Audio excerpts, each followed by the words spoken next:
unsung heroes. Triona's a fairly amazing BBC documentary. Are you? Yes. I'm sure Ian's going to write the book. Ian is on tech. The book is £5 off, which is a bargain. I always forget to say that. She'll sign it at the end. And I think it only remains to say that we're in charge of the audiovisual. Everything's working. To welcome Waterstones Canterbury.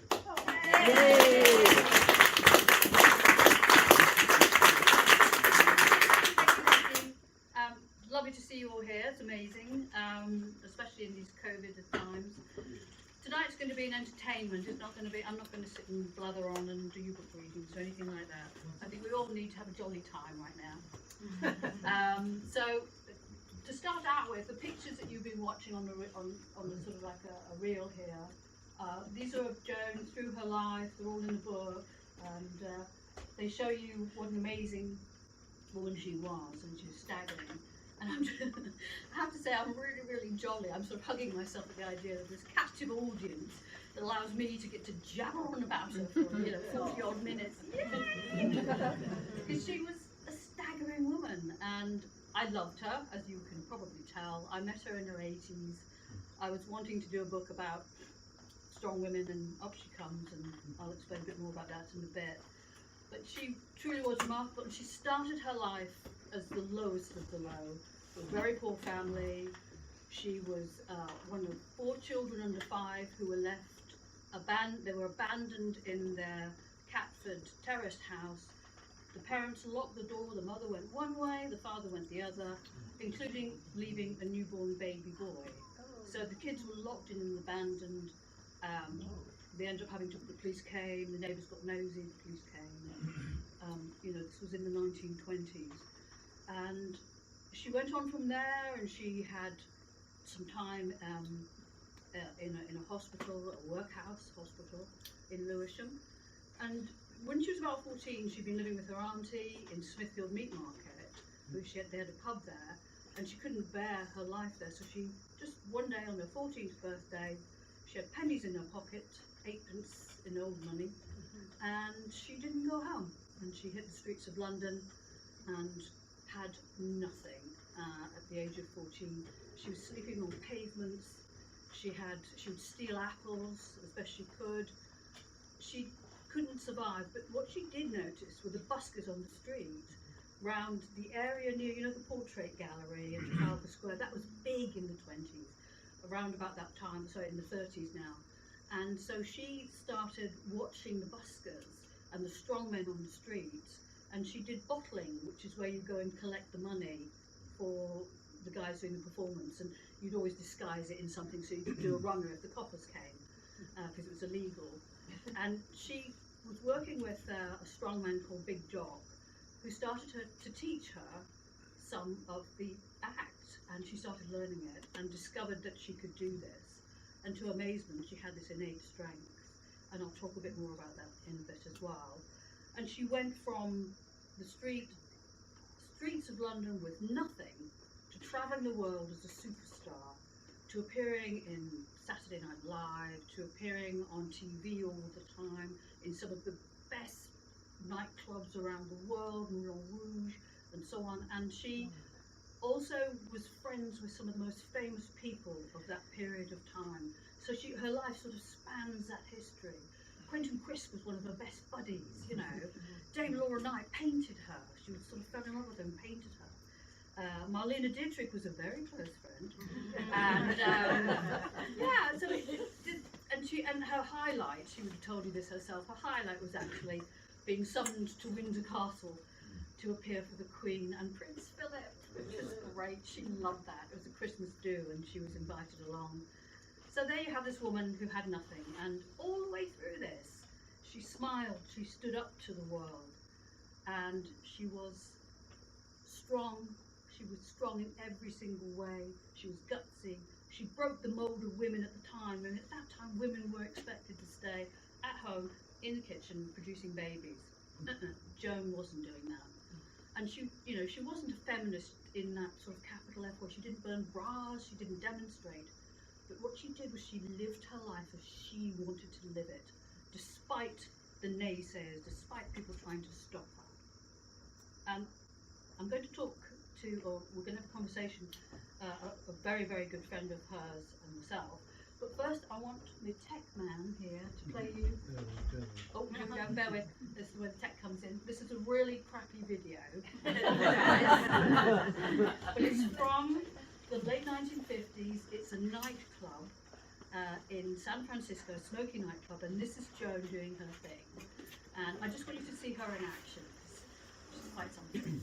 So, straight to our tech guy. Here we go. I live my life without love. The romance ends when the balcony bends. I'm an iron girl in a velvet glove. I meet a man. In a San Francisco, we learned that full strength and bulging biceps are not the exclusive monopolies of the male. I've done it again. Look. No fingers. When I'm supposed to kiss and cuddle, I think twice before I struggle. What a dreadful situation to be in.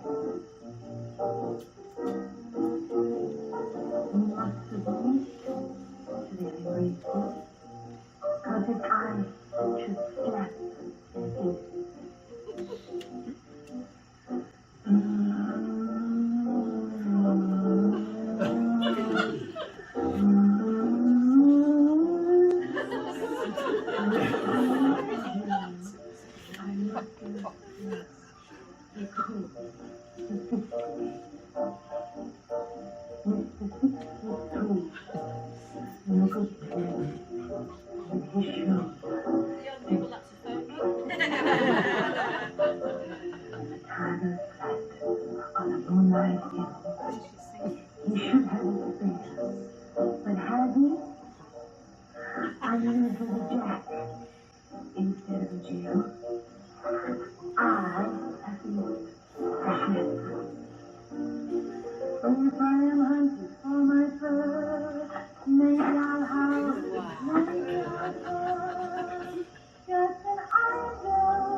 Now, where's my partner in crime? Come on!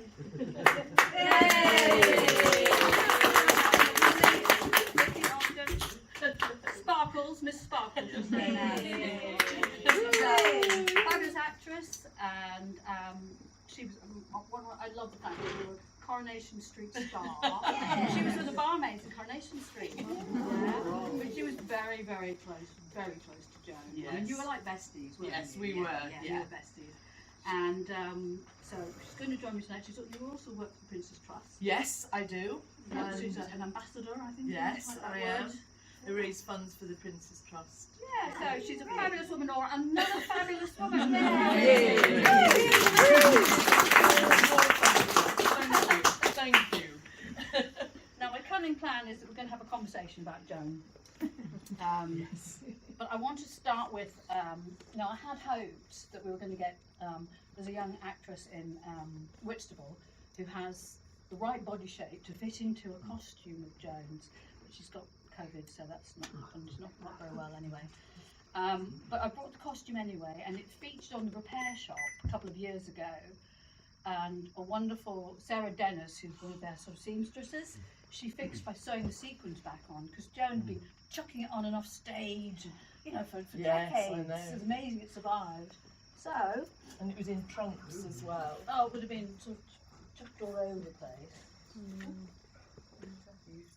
Here's a zip up. But when Triona rang you today and said, Yeah. no, didn't zip up. I am that strong. So that's the bodice bit.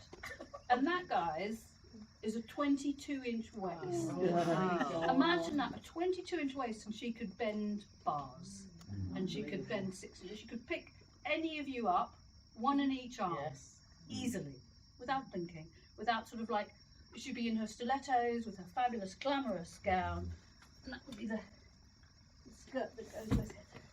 I thought Triona was going to ask me to model it. And I was going,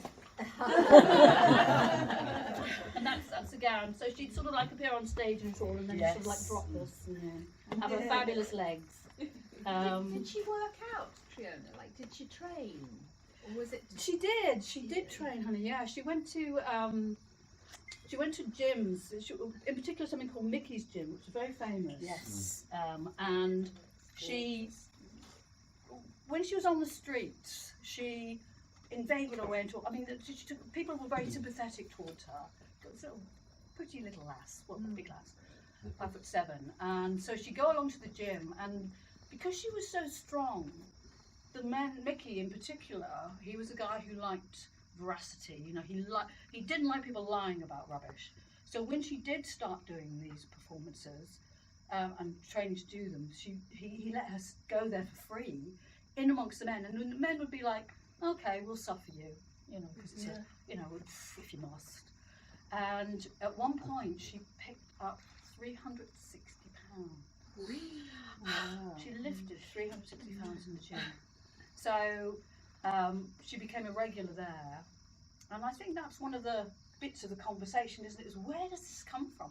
Every day of her life, people would say, "Nah, it's not real. Nah, it can't be real." But you can't fake picking somebody up. You just can't. No.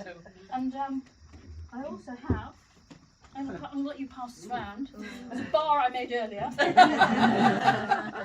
But so this would have been a straight bar, steel, and she'd actually put it in her mouth and bend it like that. Yeah, 22-inch waist. How does that work? And I've got a few bits that I'm going to. And I don't know if any of you have tried to rip a telephone book. It's really, really hard. Very much. What I wanted to do was so you could get a feel for her, was to give you these bits. A bit like show and tell at school.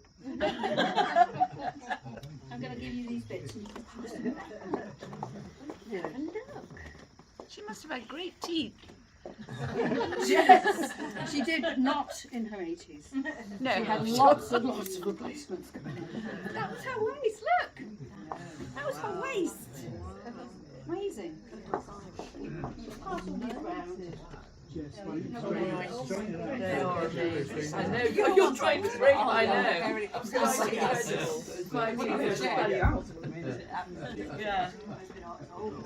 But all the time, in particular men did not like her being strong and looking like a movie star.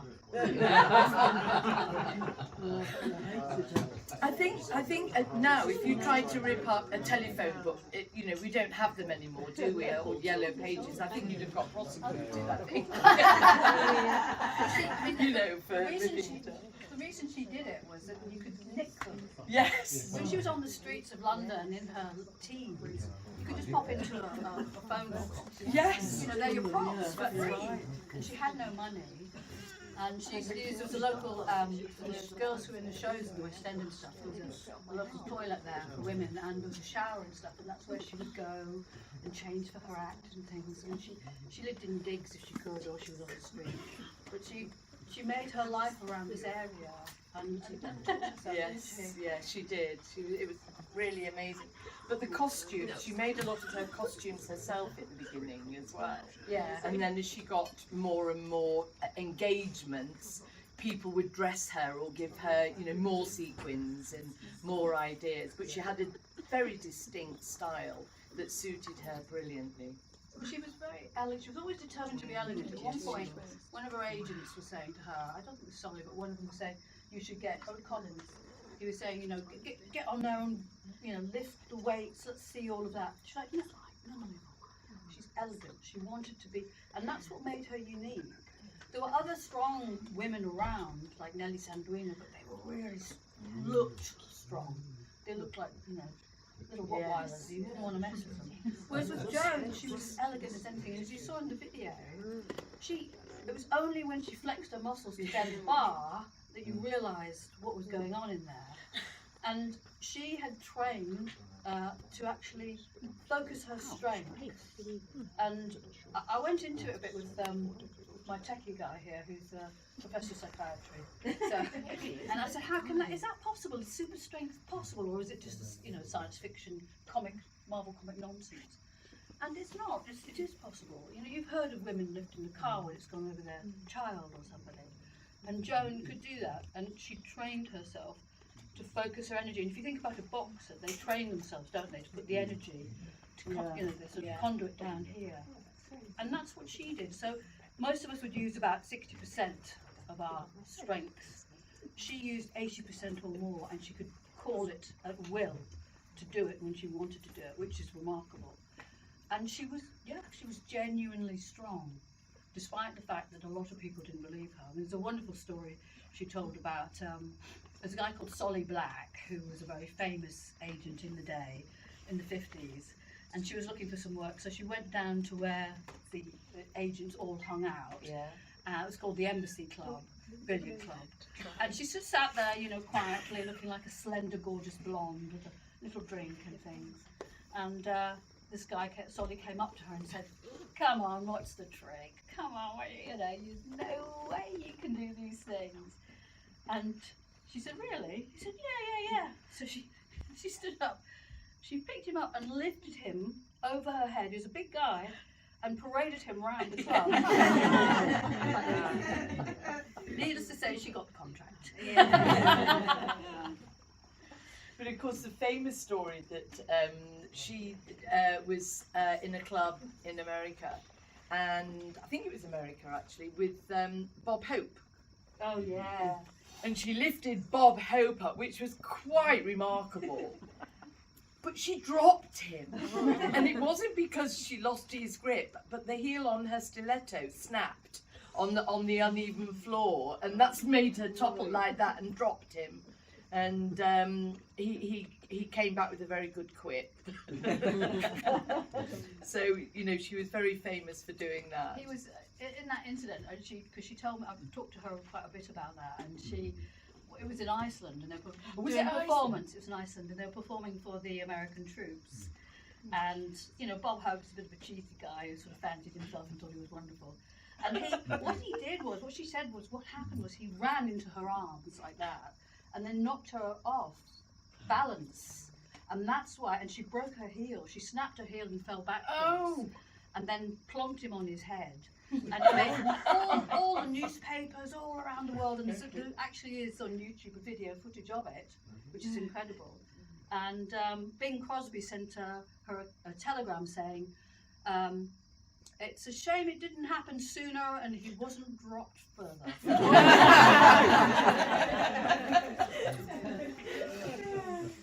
She had an amazing time of it with the people that she hung out with. Yes, I mean, but Joan was it's quite interesting. She had her public, as all performers do, she had her public persona. But then privately, if you were allowed in, as we were so lucky. Yes. You know, I was a latecomer to the show. You were there long before me. She was very shy. She really and you often hear that, don't you, about celebrities? She never pushed herself forward in real life, and was very humble about all her experiences and all the people that she met, and very quiet. But when she was on the stage, she was this magnificent performer, and with great charm, and you know, absolutely beautiful. But you mentioned in your book about her meeting Elvis Presley, which I never knew about. She never told me about that. She was a woman of smoke and mirrors. Yes. She really was. I mean, I didn't know until after she died that she was actually married. I know, I didn't either. She'd just think about it, she'd whinge about, "Oh no, I never asked. I never asked you to marry him," and all that. Well, in 1940, she married a young man, and he went off he joined the forces, was conscripted in 1940 with the RAF, and his name was Rhodes, and the only thing she kept from him was the name. And it was only after she died, and the research that was done by her nephew, John Cash, that revealed that she was actually married all this time, but she was a woman of her time. Yes. Because she ended up living with Bert, who was a conscientious objector, who was probably on the run, you know, a dodger. Yeah. And very handsome. Very handsome. Very, very handsome. Yeah, was he? Yes, he was, and ran off with her best friend. A few doors Jane. up. Yeah, A few doors yeah. up, that's right. However, Joan and Jane still remained friends, and I knew Jane as well. And in the end, Bert got very, very ill, and Jane ended up just looking after him, nursing him. But yeah, he was naughty. But she did all right out of the deal. Oh yeah. Because what she got was a chap called Ulrico. Oh. Who you might have seen. He didn't run off with me. He was gorgeous. He was. He was an artist, and his artwork, and he's still alive. Yes. And he was in research of the book, I tracked him down to Milan. And he's in his late 80s now. He's still doing his artwork, and if you look at his work, if you Google him online, Ulrico Schettini is the name. It's in the book. But he is still producing it, and he was big wig in the 60s, you know, very much that London 60s art vibe, and she went for that in a big way. What she told me was that after Bert had sort of gone off with Jane, she'd gone to a party at Jane's house with Bert, and then thought, oh right, well to hell with this, and then grabbed the most handsome man in the room, which happened to just be Ulrico. And they were together for about 13, 14 years. But she wouldn't, one of the problems was, and this is what Ulrico said, was that he loved her, and he loves her to this day, but he wanted to marry, he wanted to have children. Joan wanted none of that. After what she'd been through as a child, after being abandoned, after running away from home and finding herself on the streets and struggling to survive, I think she had big trust issues because of that. Yes. And she didn't want kids. She really didn't. I mean, it's in the book. She did a DIY abortion, which may have actually put paid to any possible children anyway. But she really didn't want to do it and have a family. Whereas Ulrico desperately, and he never did. He never married anybody, and he didn't have a family. And when I went to Milan, and Joan said, give Ulrico a ring and see if, see how he is. And I went, really? I mean, he won't remember me. And she said, no, give him a ring. And she gave me his number, and I rang him. And I went, Ulrico, it's Vicky. You might not remember. Friend of Joan. Oh, Josie, I love her. And he was going like this on the phone with me, and I was going, she sends her love. Oh. He really was thrilled to hear. Yeah, he loved her. Yes. But she had this kind of like, so there was the husband, the wartime husband, there was Bert, there was Ulrico, and that was it really in terms of her male partnership. Yes. I mean, I don't know what you think about this, but I think that she had an affair with Marlene Dietrich. I don't. Really? Ooh. Well, I discovered a diary. Oh. It's in the book. I discovered a diary, and I was never really sure, but certainly Marlene had the hots for her. They were in Copenhagen appearing together, and she definitely did. Oh yes, Marlene did definitely. Marlene did, yeah. and She used to leave presents and little notes in her dressing room. I've got one of the presents. I've got a beautiful ostrich feather fan, which Marlene left on her dressing table in the dressing room there. But she left things like a scarf and champagne, and then in this little diary that I found in the midst of, Joan never threw anything out, so you can imagine. Yeah. And in the midst of all this stuff, there's a tiny little diary, and it would have M gone for a walk today, M gone to dinner today, and they had their own special place where they would go. Special, yeah, oh yes, and I sort of ran past a few people, and the consensus was that, yeah, why not? And if you have the hottest woman in the world after you, you're going to be like, okay. She didn't want to be alone. It's quite funny though that I mean, you may well be right. You might absolutely be right, but well, just before we go on, because Marlene kept in touch with her right to the day she died. She did. She did. She would ring her. So Joan would say, Yes. I'd get a call at 1 or 2 in the morning, and there'd be silence, and it would be Marlene phoning from the crappy little apartment that she was in Paris. Just obviously, and this is what Marlene did. Yes. She'd phone people, silence, and Joan said, I would talk to her. I'd say, is it you? Is it? Nothing. Are you okay? Gonna talk? And eventually, after time, there'd be kind of like, you know, something at the end of the line, but nothing very much communicative. But that was how Marlene got company, I suppose, because of it, she fell out with her daughter Maria Reva. So because and so I think there was love in there. Okay, Yeah, whether it was a physical was. love or not doesn't really matter. But it was a beautiful relationship. Yeah. It was funny because in the flat that I rented above her little shop in North London, in the bathroom she'd had these great big pictures of Marlene blown up. And they were paper, it wasn't special bathroom wallpaper or anything, or laminated, but she'd had them all blown up like this, and they were in my bathroom. And I used to go in this bathroom and just see Marlene looking at me morning, noon and night, you know. And slowly, every time you had a bath or a shower, a little bit would sort of droop down and it's in the corner. But yeah, she was very proud of those pictures of Marlene. Yeah, and there was obviously going back to Elvis. Now this is a really weird one. She was in Paris, and 2 of the guys who were appearing at Moulin Rouge up the road said, somebody wants to meet you, come to our dressing room. So she goes to the dressing room, not expecting anything. Bloody Elvis Presley walks in, and he, you know, he's a big fan. He'd seen her act, he admired what she was up to, and he was all sort of, you know, in his uniform, and it's so annoying because I would talk to her about it. I said, well, what did he say to you? Oh, I can't remember. and then she, they were all drinking champagne, and then they were, because the 2 guys in the act were there, and her and Elvis.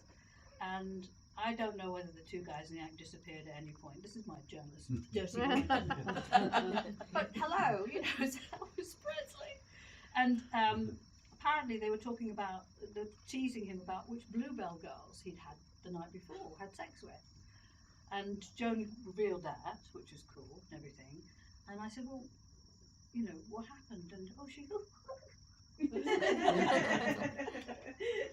and so I don't know, fill in the gap, another gap.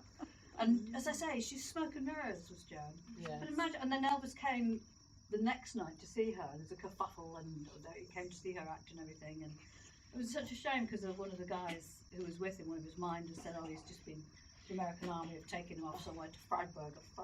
Yeah. And so he had to go, and he couldn't hang around, so it didn't come to anything much, I don't think. Imagine that, having Elvis Presley and Marlene Dietrich after you. Yeah, absolutely. Yeah. I mean, she was very happy with Quentin Crisp, I think, wasn't she? Yeah, well, Quentin was a good mate. Yes, he was. She spotted him in her early days. She spotted him, didn't she, in Going Along Road in Soho. And what did you have? Did you met Quentin? Yes, quite a number of times in her flat. Yeah. For afternoon tea, and because they used to play Scrabble all the time together. They were great Scrabble players, and very good and very competitive with one another. And then another time, I met him a few times for afternoon tea, and he used to sit on this very large chair, and he used to wear the Fyodor, fedora hat, and slightly mauve hair. And I'd be sitting there, but I would be sitting sort of on the floor, kneeling, and you know, And it was a great raconteur, but he would never look at you. and he'd always be, you know, talking slightly above everybody's head. And I wondered why that was. And after a few times, I did ask him, and he said, "You don't look at anybody in the eye when you've had experiences in the street." Yes, his life was a really tough life. A very tough If you read his books, life. you know. Yes. Naked Civil Servant. And the way he dressed, the way he looked, and his gait, because he was a very, very proper man. And of course, in those days it was called queer bashing, wasn't it, or something? And so he would be frightened to look at anybody in the eye in case they thought anything. He'd get beaten up on a daily basis. Yes. He would walk around London like this occasion when she first saw him. He sort of had a quiff on his head, which he called the rat. And it was dyed purple colours or things like that. He'd wear makeup, lipstick, nail varnish, eyeliner, yes. wonderful, wonderful clothes, Cuban heels. And she saw him when she was young and thought, hello, wow, what's that? I've got to know what this is. So she followed him to a cafe where he would sit. He'd always drink pale grey coffee. He'd have his pale grey coffee, and he'd hold forth to all students and things. Yes. And what was really interesting about it was that he was actually posing naked. And Joan said for the art colleges, you know, he was doing life naked. He was doing life drawing, posing, and he would always sort of find himself, and he'd kind of distort himself into the most dreadful position like this, and hold it for like to make everybody squirm and feel terrible. And he persuaded Joan. They got to know each other because he was interested. He'd seen her act on the streets, and so they came together. And he said to Joan, "Why do you do it?" And she said, "Well, I've got to eat. I've got to eat." And it did keep her eating a bit, and sometimes we get her accommodation, money pennies that she got. And he said, "Well, why don't you go and work for the art colleges? You know, basically, they're brilliant. They'll pay you well."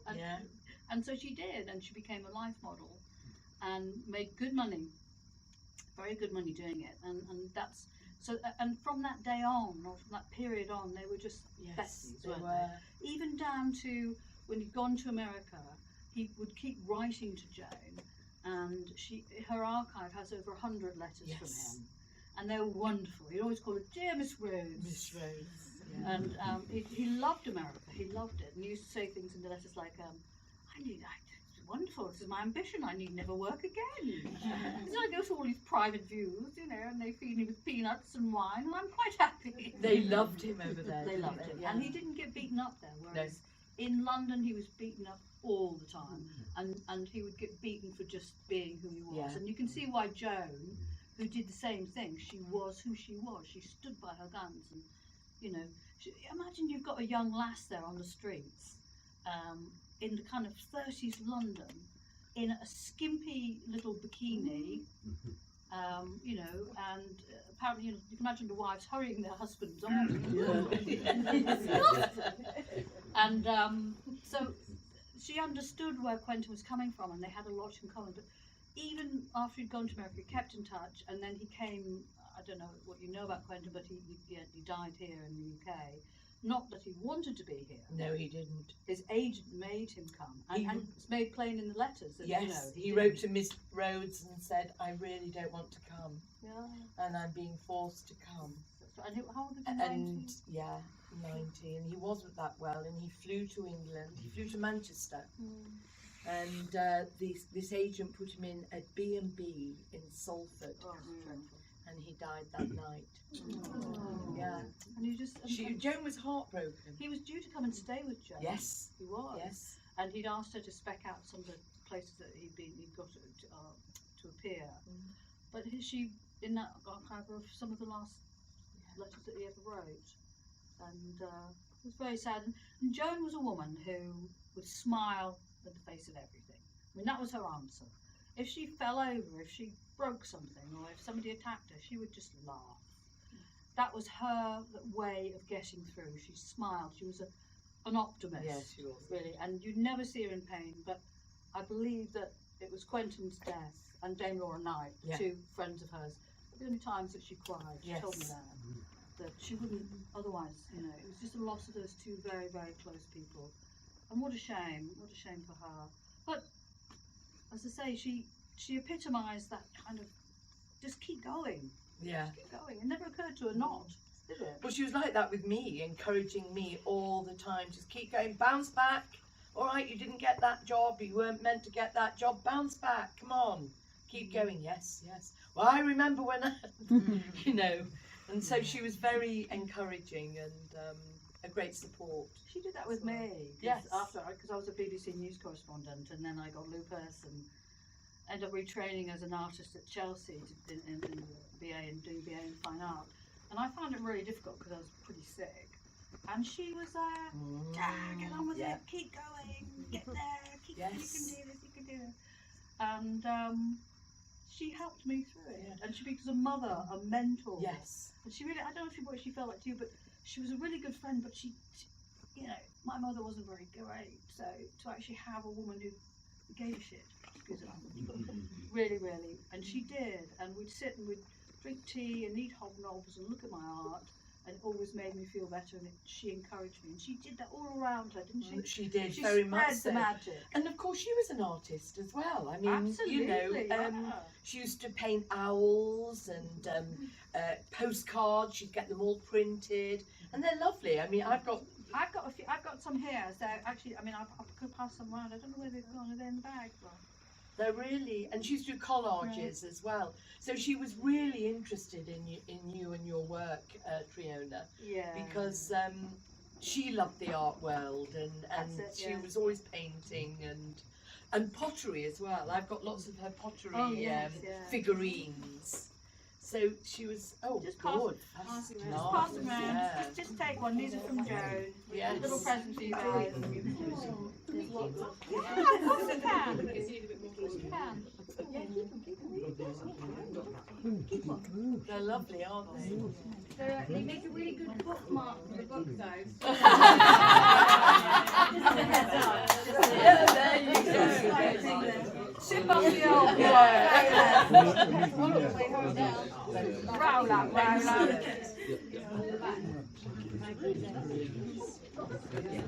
The things that you're passing round, I was just wondering, are they actually things that she wore, or are they just examples of the sort of thing that she wore? No, they're the real thing. The real They are the real things, are they? Yes, this is real. This is what she wore. And is there in fact a collection of her stuff? I mean, did it all descend to one person, or was Really it? good question. Her nephew, John Cash, was her own nephew, and Pam. She had this flat in Belsize Park, 37A it was called, Belsize Park Gardens, and she was there forever. Yes. Absolutely Yes, it was a beautiful flat. And it was jam-packed to the gunnels with stuff. I mean, seriously, even letters from or bills from the milkman from the 1950s. Yes, she was one of those. She had everything, and so that you know, it all sort of all came together, didn't it? Yeah. And all those John and Pam had the horrible job of having to sort it all out when Joan died in 2010. And what they did was, cleverly was, because Joan had a lot of friends, was that they opened the door to people and said, right, come and take something. There you go. And so Joan, I'm serious, is spread all around the world still in various bits. My house is full of bits of Joan, including a literal bit of Joan. They gave me, it's a bit weird, but a bit of her ashes. I promise them. She's with me still. I'm sorry, I don't know what you do with ashes, but nice. I've still got them. We're gonna have a chat. And I love it. And everywhere I look in the house, there's a bit of Joan. Yeah, same with me as well. But also, just before she died, she put names on the back of some of her paintings. And when I was round there one day, she said to me, "Do you like any of these paintings?" I went, "Oh, I like that one." She said, "Isn't that funny? Your name's on the back." Oh my word! Yeah, it was. Yeah, she knew me well. It was quite extraordinary. Well, we're the lucky ones. We're the lucky few who are allowed in. Yes. And sit and have chats with her and things. Did she leave one of her costumes to the musical museum? It's the V&A. No, it's the V&A. Is it the V&A? Yeah. And actually, it's the sister costume to the one I showed you that was on the repair shop. It's the identical one. It's held at the V&A. I mean, the other things that she's left behind are the Dame Laura Knight portrait, which is a beautiful piece of work. is actually at the Royal Academy. It's kept there, and it's been on show. So a friend of mine sent me a picture. Oh, I just went to this gallery, and there it was. Loads of Dame Laura Knight's circus work and fabulous work. That was in Milton Keynes, wasn't it? Yes, it was. Last year. Did you go? Yes, I did. Yes. Oh, will you The have Laura seen- Knight Society advertised it as well. I mean, it's one of the few art societies that really does spread the word about Laura Knight. Brilliant. Oh yes, I and, got these It pictures. was absolutely brilliant exhibition. Yeah. Well worth it. It looked great. I Yes. mean, Laura Knight needs to be more celebrated, doesn't she? Really, I think. But the intriguing thing about Laura Knight was she was very good at doing not just handsome men, but she was a brilliant portraitist with women as well. Yes. And she obviously admired the female form. Yeah. The question is, how much further did it go? Yes. And it's funny when you talk to some of the Laura Knight members and think, did she actually swing both ways? They sort of either change the subject or didn't think so, or something like that. I But, kind of think she did, really. She got married when she was very young, didn't she? What was she, 16? yes, something like 15, I think. They met when she was 15. You met her? No. She was 15 when she met her husband, who was several years older. Yeah, And, that's right. He was yeah. quite a lot older than her. But I've always kind of wondered that, but I don't think they had a relationship like that. And I think that it was just love. She loved Laura Knight. And the thing about Joan was that she had a really poor education. Obviously, she got this lassie from the streets. And she educated herself. And in this 37A flat, Aurora loves this bit, because you go into the entrance hall with this garden flat, one of these big villas in it. And so she had the whole bottom floor, which was quite fabulous. And in the entranceway, there is a curtained off area. And when you pull the curtains back, it's a tiny little library. Yes. It's just a cupboard.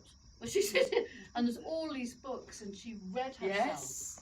and she taught herself, and she did the classics, and she clawed her way back from ignorance, because she knew she was ignorant. So she could hold her own with something like Quentin Crisp, you know, and she did. She did hold her own. And the Scrabble, knowing all the words, she'd always get a 7-letter word. Always. I think she cheated. Yeah. But that was another thing Quentin would say. Did you say that when they finished, if she beat him, she'd say, "Oh, Miss Rhodes, today you've surpassed yourself." But she always wanted to play Scrabble with me, and I never dare, because she was a demon. Absolute demon. Triona, can you remember the year that she stopped performing? Because I saw her, I think it was her last cabaret in a nightclub in Knightsbridge. But I can't remember the year. I think it was 1975. Okay, so that would be when she was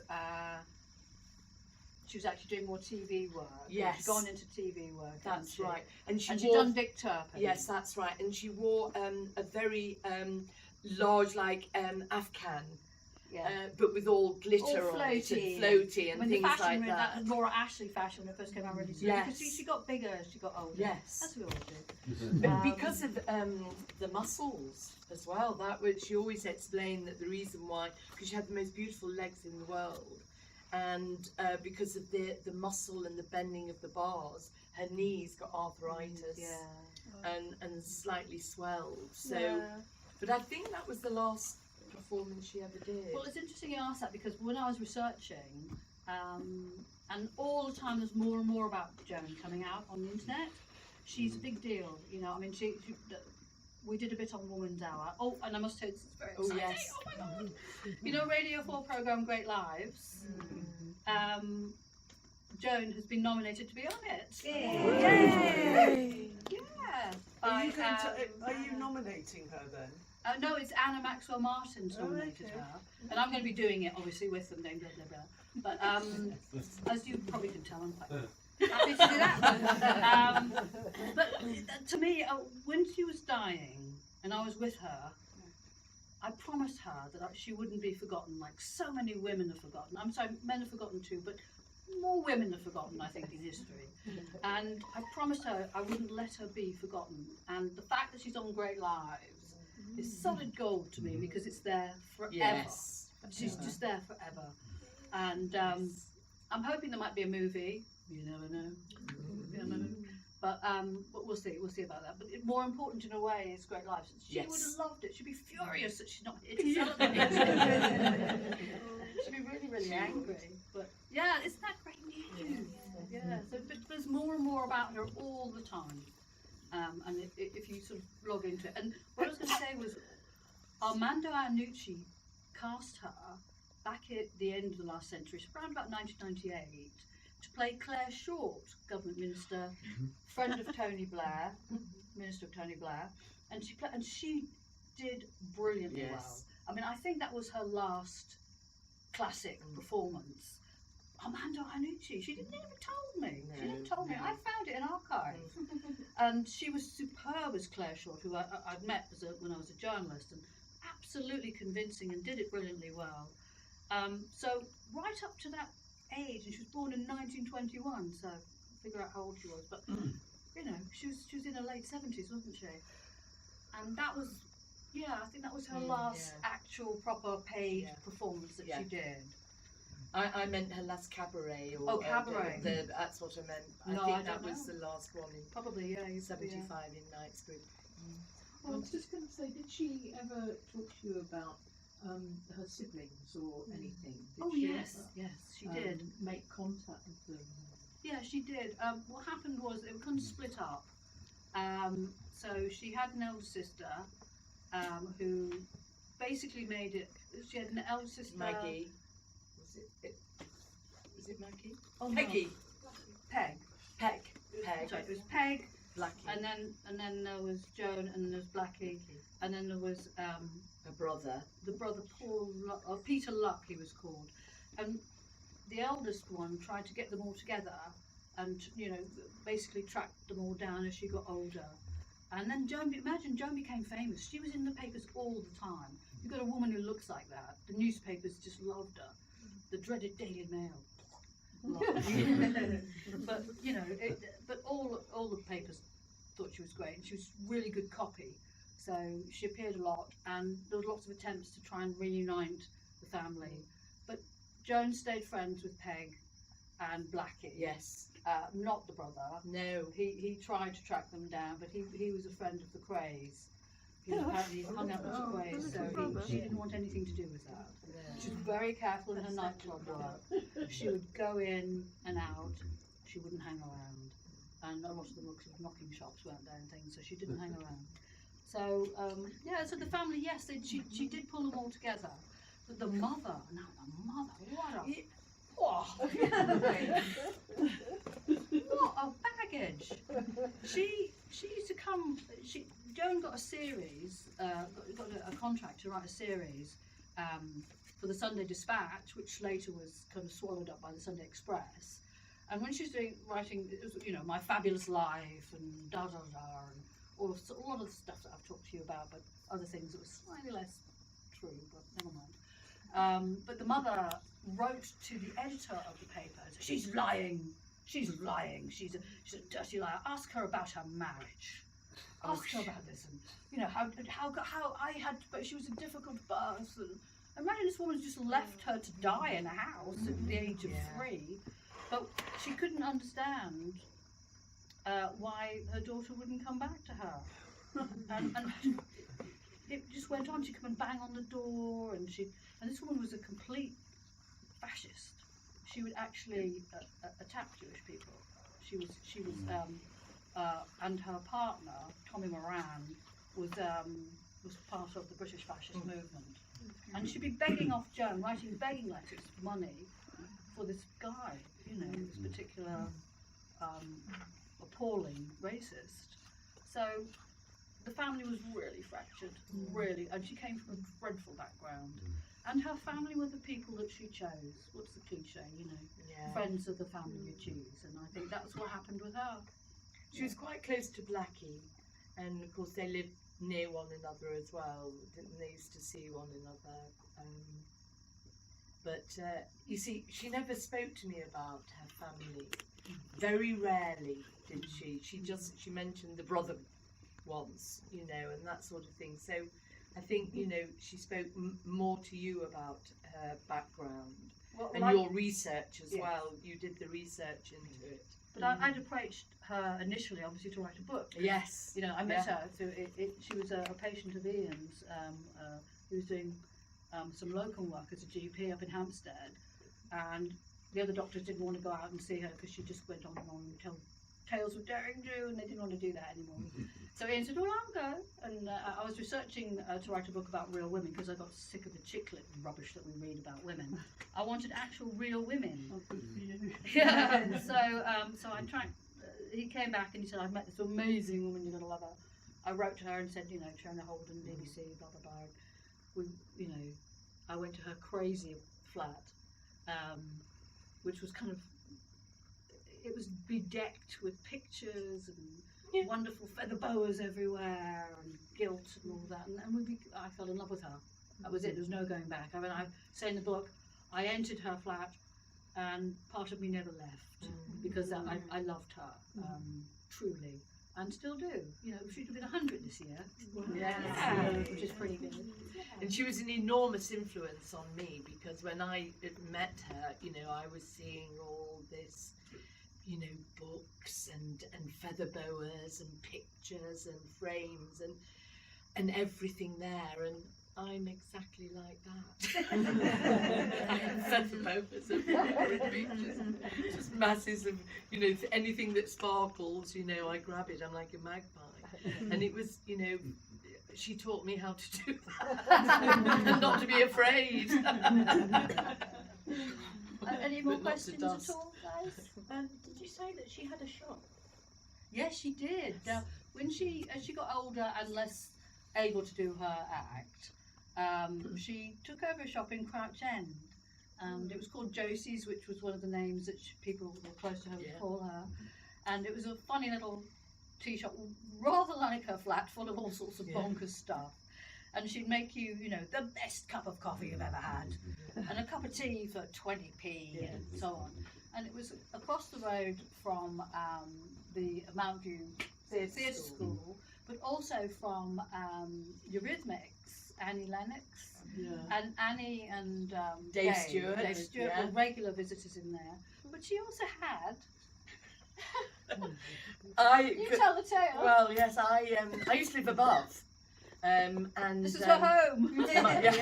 And I used to get my rent half price if I got up at 7 o'clock in the morning to turn the water on and go and butter 2 loaves of bread and nice buns and things like that, and then go to drama school and then come back and sweep up and everything, And it was wonderful.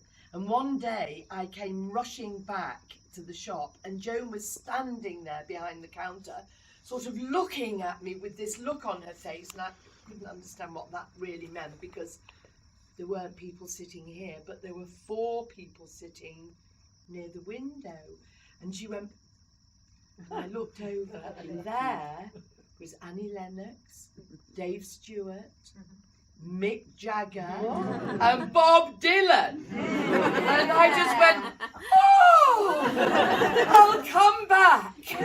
Bye. And she went like that, no having poached egg on toast. Imagine what a selfie that would have made. Yeah, I'm furious I reacted like that. I'm furious. But I did. So the cafe did really well, and Yes. she would sort of sell all sorts of bits and bobs in there and everything, but eventually, age and poor health, she paid the price for what she did, as you were saying. But she also used to write poems. And once a week she'd put a poem in the window, and people would go back and think, oh, I've read that one, that's a very good poem this week, Joan, and don't know what that one meant, and then she said, well, would you like a cup of tea? No, we just came to read the poem. Well, she had great ambitions. She had a series called Odes with Rose. Yes, Odes with Rose. And she had one about being naughty when she's older. Yeah. Lovely that. Any other questions, guys? So when she retired from the various activities, did she survive on a pension? Did she just get by? Had she managed to save lots of money? She didn't save a lot of money. Interestingly, although she performed well, she never made a lot of money. No. And money was not her god in any way. And she did the shop, made a bit of money from that, and that's what kept her chugging over.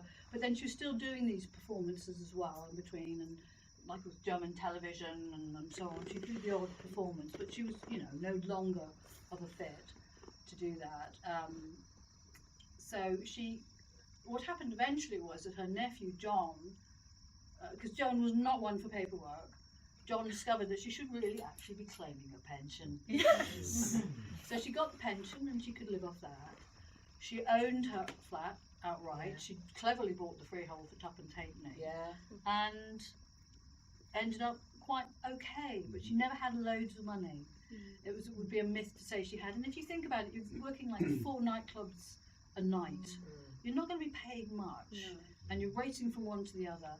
And even when you did TV shows, and the films she did, I mean, the other thing I haven't mentioned is that she was in the films. Oh yeah. You know, she was Pink Panther Strikes Again, and there's a very famous clip of her in it. I mean, it's just a short clip, but it's one of the ones which comes up funniest clips from Pink Panther series, and it's her and her friend. And what's happened is that Clouseau's boss, the much beleaguered boss, has sort of gone into the lake, and Clouseau rescues him. You might remember, some of you. He rescues him from the lake, pulls him out, starts to give him straddles him and starts to give him the kiss of life. And Joan's sort of walking along. Look, that's disgusting. Hitting him with it. So she kept doing it, but they didn't pay very well. No, you know, she was never no. paid. It wasn't like that in those days, you know. But she survived. She was all right. She didn't go hungry. In writing a biography, I guess there's a historian aspect of researching the history of someone's life and not wanting to conjecture too much, to base it on the evidence. But then with your journalistic background, you know, wanting to create a narrative and make it very accessible. And you've mentioned about the Elvis Presley, and you know, I had to fill in the blanks.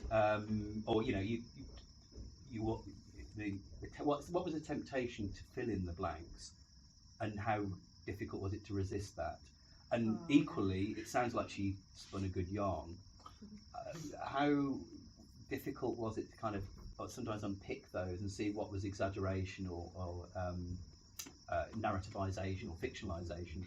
I think it was really tough to do it, and you know, being a wicked journalist, I sort of really wanted to tie everything together. Oh, this is great, but no, I avoided that, and it doesn't say in the book that she had an affair with mine. I was very careful. Just, you know, if you read it, you'll see that, and nor the Elvis thing. That these are my surmises through having met her, and she'd probably be mortified and carry me above her head and drop me on the floor. So it was very hard to try and get to the facts. John had teased out a lot because her archive is very full. I mean, it's all the letters are there. You know, Ulrico's work and so on. The diaries. The diaries are there. And having found that little diary about Marlene, that made me feel a little bit more confident. Yeah. Because it reads like a cute little love affair. And that's different again. But she did, she just smoke and mirrors. I mean, she told Dame Laura Knight, and this is in Laura's book, The Magic of Line, her autobiography. She told her that she basically ran off to the circus. But when you talk to her later in life, she'd say, "Oh, I was never in the circus." She said, "Oh, I was an acrobat," to Laura Knight, but she wasn't. So anyway, I think we're going to have to stop. I think, unfortunately, guys. Thank you so much for coming and listening to us blather on now. Thank you. It was a fantastic conversation. There's loads more in the book. Yeah. It was really good and a great audience. We've got to thank Ruth lurking at the back, who put me together with Triona.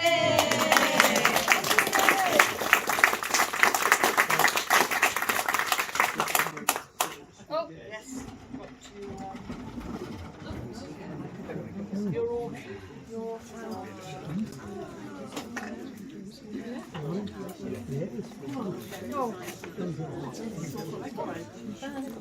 Yes.